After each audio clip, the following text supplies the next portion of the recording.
மதிக்கிட்ட மலர் பேசிக்கிட்டு இருக்கும்போதே ராஜலட்சுமி கூப்பிடுறாங்க.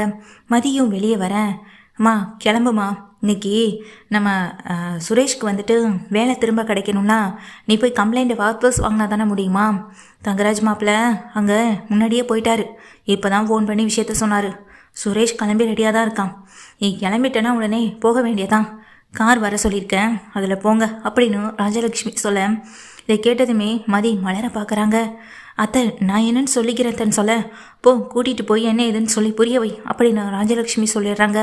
உடனே மலரும் மதியை கூட்டிகிட்டு வரேன். மதி உன்னோட நிலைமை எனக்கு புரியுதுமா, ஆனால் இப்போது இதில் தங்கராஜும் சம்மந்தப்பட்டிருக்கிறதுனால நீ எதையுமே பண்ண முடியாது, இந்த கேஸை வாபஸ் வாங்குற தவிர்த்து அப்படின்னு சொல்ல, இங்கே மலரும் சொன்னதை கேட்டு மதி யோசனை பண்ணிகிட்டே நிற்கிறாங்க. மதி என்னம்மா கிளம்பிட்டே என்ன அப்படின்னு அங்கே ராஜலட்சுமி சொல்ல, அத்தை இதோ ரெடி ஆயிட்டா அப்படின்னு சொல்லிட்டு, நீ கிளம்பு மதி, முதல்ல கிளம்பு. உங்கள் அப்பாவை போய் நீ பார்க்கணுன்னு சொன்னல, அப்படியே வேணும்னாலும் உங்கள் அப்பாவை போய் பார்த்துட்டு வரத்துக்கு ஏதாவது பாரு மதி அப்படின்னு சொல்லி மலரும் மதியை கிளப்பி விடுறாங்க. என்னாச்சு, என்ன சொன்னான்னு சொல்ல, அதெல்லாம் ஒன்றும் இல்லைத்த, கண்டிப்பாக கேஸை வாபஸ் வாங்கிடுவாங்க அப்படின்னு சொல்லிட்டு இங்கே மலர் கேட்குறாங்க. அத்தை அப்படியே இங்கே சுரேஷும் மதியும் போய் ஹாஸ்பிட்டலில் அட்மிட் ஆகிருக்க அவங்க அப்பாவை பார்த்துட்டு வரட்டுமேன்னு சொல்ல, தாராளமாக பார்த்துட்டு வரட்டும், இதில் நான் என்ன சொல்ல போகிறேன், அவங்க அப்பாவை அவள் பார்க்க போகிறான், இதில் சொல்கிறதுக்கு என்ன இருக்குது, அன்னைக்கு வீட்டுக்கு விருந்தாளியெல்லாம் வருவாங்களேன்னு தான் அவளை வீட்டை விட்டு போகக்கூடாதுன்னு சொன்னேன், அதுக்காக எப்பயுமே அதைவா சொல்லிட்டு இருப்பாங்க அப்படின்னு ராஜலட்சுமி சொல்ல, மதியும் சுரேஷ் கூட கிளம்பி நேராக ஆஃபீஸ்க்கு போகிறாங்க. அங்கே தங்கராஜும் வெயிட் பண்ணிக்கிட்டு இருக்க. மதி வந்ததை பார்த்ததும், என்னம்மா எங்களை எப்படியெல்லாம் நீ கதற விட்ட, இப்போ பார்த்தியா நீயே கேஸை வாபஸ் வாங்க வைக்கிற அளவுக்கு நான் கொண்டு வந்து நிறுத்திட்டேன். இந்த தங்கராஜ் நினச்சதை நடத்தியே தீருவான். அப்படிப்பட்ட ஆள் தான் இந்த தங்கராஜ். போக போக தெரியும், நீ நம்ம வீட்டுக்கு தானே வாழ வந்திருக்க, இனிமே நீ புரிஞ்சுக்க வேண்டிய விஷயமோ தெரிஞ்சுக்க வேண்டிய விஷயமோ இந்த தங்கராஜ் யாருன்ற உண்மையை முழுசாக தெரிஞ்சுக்க வேண்டிய நேரமும் சீக்கிரமாகவே வரும். சரிடா சுரேஷ் வா போகலாம் அப்படின்னு உடனே சுரேஷை கூப்பிட்டுட்டு அங்கே உள்ளேயும் போகிறாங்க.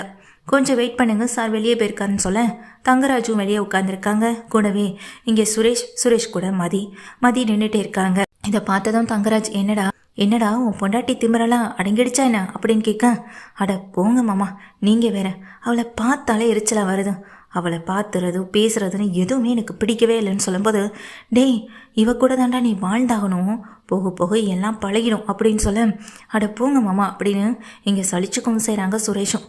கொஞ்சம் நேரத்தில் சார் உள்ளே போகிறாங்க. இதை பார்த்துட்டு மதியம் மீதியாகவே நிற்கிறாங்க. உள்ளே போன கமிஷனரும் இங்கே வெளியே உட்காந்துருக்க 3 பேருமே வர சொல்கிறாங்க. மதி, தங்கராஜ், சுரேஷ் 3 பேரும் உள்ளே போக, என்ன சார் என்ன விஷயம் சுரேஷ் அப்படின்னு கேட்குறாங்க. அதுக்கு உடனே சுரேஷ், இல்லை கம்ப்ளைண்ட்டை வாபஸ் வாங்குறதுக்காக வந்திருக்காங்க அப்படின்னு சொல்லும்போது உடனே மதியை பார்க்குறாங்க. என்னம்மா கம்ப்ளைண்ட்டை வாபஸ் வாங்க போகிறீங்களா அப்படின்னு சொல்லிட்டு கேட்கவும் செய்கிறாங்க. அமைதியாக நிற்க, ஆமாம் சார், புருஷன் மேலே கம்ப்ளைண்ட் கொடுத்துட்டு எப்படி சார் இங்கே சந்தோஷமாக இருக்க முடியும், புருஷன் தானே கண் கண்ட தெய்வம், அதான் புருஷன் மேலே இருக்க கம்ப்ளைண்ட்டை வாபஸ் வாங்குறதுக்கு பொண்டாட்டி இப்போ உங்களை தேடி வந்திருக்காங்க அப்படின்னு சொல்ல, நான் கூட உங்களை என்னமோ நினச்சோமா, ஆனால் நீங்கள் என்னடானா கல்யாணம் ஆன அடுத்த நாளே இப்படி புருஷனுக்காக வந்து கம்ப்ளைண்ட்டை வாபஸ் வாங்குவீங்கன்னு நான் நினச்சி கூட பார்க்கல, அதுவும் கம்ப்ளைண்ட்டு கொடுத்துருக்கீங்க, இங்கே ஆதாரத்தோடு இங்கே ஒரு பிடிப்படவும் செஞ்சுருக்காரு, எப்படியும் இன்னும் கொஞ்ச நாள் போனால் இந்த வேலைக்கு அவர் வரத்தான் போகிறாரு, ஆனால் கம்ப்ளைண்ட் கொடுத்த நீங்களே இதை வாபஸ் வாங்க வந்ததும் உங்கள் மேலே இருக்க ஒரு சின்ன மரியாதையை இப்போ இல்லாமல் போகிற அளவுக்கு நீங்கள் பண்ணுறீங்க அப்படின்னு சொல்ல, சார் கம்ப்ளைண்ட் கொடுக்குறது வாபஸ் வாங்குறது எங்கேயுமே நடக்கிறது தானே அப்படின்னு சொல்ல, சார் அது எவ்வளவோ நடந்துட்டு தான் இருக்குது, அது இப்போ பேச்சு கிடையாது, ஆனால் இந்த பொண்ணு அவ்வளோ ஸ்ட்ராங்காக வந்து இங்கே கம்ப்ளைண்ட் கொடுக்கும்போது இவ்வளோ தைரியமான பொண்ணை நினச்சி நான் உண்மையிலேயே சந்தோஷப்பட்டேன், எல்லா இடத்துலையும் தைரியமாக இருப்பாங்கன்னு நினச்சி நான் உண்மையிலேயே நான் பெருமைப்பட்டேன், ஆனால் அந்த தைரியம் இந்த பொண்ணுக்கு இப்போ இல்லாமல் போச்சு, எல்லா சாதாரண பொண்ணுங்க மாதிரி தான் இந்த பொண்ணும் நடந்துக்குது, இப்போது எவ்வளோ பெரிய தப்பு பண்ணியிருந்தாலும் தான் புருஷனுக்காக வந்து நின்றுட்டுருக்கு, ஆனால் அன்னைக்கு தான் வீட்டில் வேலை பார்க்குற ஒரு வேலைக்கார அம்மாவை கூட்டிகிட்டு வந்தப்போ அவள் புருஷன் தப்பு பண்ணிட்டான்ற கோவத்துலையும் ஆவேசத்துலையும் அந்த பொண்ணு பேசினதை நான் என் கண்கூட பார்த்தேன், இன்றைக்கி அந்த பொண்ணோட வீரம் எங்கே போணுச்சுன்னு தான் எனக்கு தெரியலைன்னு கோவத்தில் மதியை பார்த்து கேள்வி கேட்டு திட்டமும் செய்கிறார் கமிஷனர்.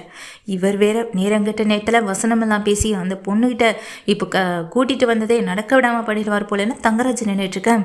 சார் நான் இனி எந்த தப்பு பண்ண மாட்டேன் சார் அப்படின்னு சொல்கிறாங்க சுரேஷை பார்த்து அவரும், சரி கம்ப்ளைண்ட்டை வாபஸ் வாங்கணுன்னு வந்துட்டல, நான் வாபஸ் வாங்குறதுக்கு என்ன ஃபார்மாலிட்டிஸோ அதை பார்க்குறேன் அப்படின்னு சொல்லும்போது, இல்லை சார் நான் கம்ப்ளைண்ட்டை வாபஸ் வாங்குறதுக்காக வரல, கொடுத்த கம்ப்ளைண்ட் கொடுத்ததாகவே இருக்கட்டும், இவருக்கு எப்போ நீங்கள் வேலை கொடுக்கணும்னு நினைக்கிறீங்களோ அப்போவே அவருடைய வேலை அவர் கைக்கு கிடைக்கட்டும்.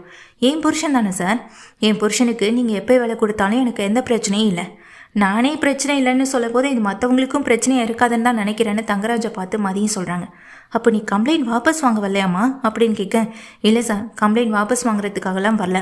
என்ன தான் ஒருத்தனை பிடிக்கல, தான் ஒருத்த மேலே கம்ப்ளைண்ட் கொடுத்தவனே கல்யாணம் பண்ணிக்கிட்டான். கல்யாணத்துக்கு அப்புறமும் இதே மாதிரி இங்கே கம்ப்ளைண்ட் வாபஸ் வாங்க வந்துடுவாளேன்னு நீங்கள் நினச்சிட்டிங்களா? அப்படியெல்லாம் எதுவுமே இல்லை சார். கம்ப்ளைண்ட் வாபஸ் வாங்க வரத்துக்காக நான் வரல. இவங்க கூப்பிட்டாங்க, நான் கூட வந்தேன். இங்கே வந்ததுக்கு பிறகு தான் எனக்கு விஷயமே தெரியும் சார். மற்றபடி எனக்கு வாபஸ் வாங்குறத பற்றி எந்த பிரச்சனையும் இல்லை. ஆனால் கட்டின புருஷனாக இருந்தாலும் செஞ்ச தப்புக்கான தண்டனை இங்கே அந்த சட்டம் கொடுத்து தானே ஆகணும். இந்த சட்டம் கரெக்டான தண்டனை தானே என் புருஷனுக்கு கொடுத்துருக்கு. அதை நினச்சி நான் உண்மையிலே சந்தோஷம்தான் படுறேன். இதில் கவலைப்படுறதுக்கு எதுவுமே இல்லை அப்படின்னு மதியம் சொல்கிறாங்க. மதி சொன்னதை கேட்டதும் கமிஷனர் கைத்தட்டி சந்தோஷப்பட்டு இங்கே பேசவும் செய்கிறாங்க மதிக்கிட்ட. மதியம் இங்கே அமைதியாக நிற்க, உன்ன மாதிரி ஒரு பொண்ணோட வீரத்தை பார்க்கும்போது உண்மையிலே எனக்கு ரொம்ப பெருமையாகவும் சந்தோஷமாகவும் இருக்குது அப்படின்னு சொல்லிட்டு இருக்க. சார், இதனால் என் குடும்பத்துக்கு எந்த பாதிப்பும் வந்துடக்கூடாது.